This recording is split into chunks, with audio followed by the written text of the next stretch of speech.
It's said that there was an unlucky guy who, when shooting, misjudged the angle, causing the bullet to miss its target and, after bouncing off 3 surfaces, hit him. But is this really possible in real life? To verify this claim, the Mythbusters decided to run an experiment. Adam brought in 3 steel plates and set them at 90-degree angles on the table. In the experiment, they planned to fire a handgun at the first steel plate at a 45-degree angle. Theoretically, the bullet would then ricochet off the first plate at a 90-degree angle, hit the second plate, and after 3 ricochets, land back at the shooting position. To calibrate the angles, they used mirrors and lasers for precise alignment. They also placed white paper on the surface of the steel plates to track the bullet's movement. Once the lead bullets were loaded into the handgun, they pulled the firing cord from outside the blast-proof room. However, after hitting the first steel plate, the bullet didn't ricochet at all. Instead, it shattered and scattered onto a nearby wooden board. Clearly, lead bullets didn't produce any ricochet effect. Next, they switched to full metal jacket bullets, where the projectile is entirely covered in copper. After Jim set up the new equipment, Adam pulled the trigger again. This time, the bullet didn't ricochet either,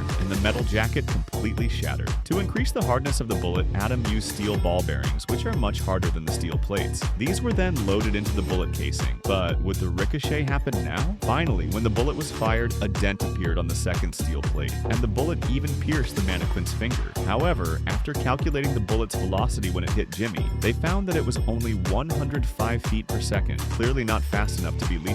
Adam concluded that the steel plates were too hard, causing the bullet to lose most of its energy with each ricochet. Perhaps softer lead plates could achieve the desired effect, and the copper-jacketed bullets were simply too hard, causing the bullet to shatter upon impact. What would the result be this time? The experiment continued.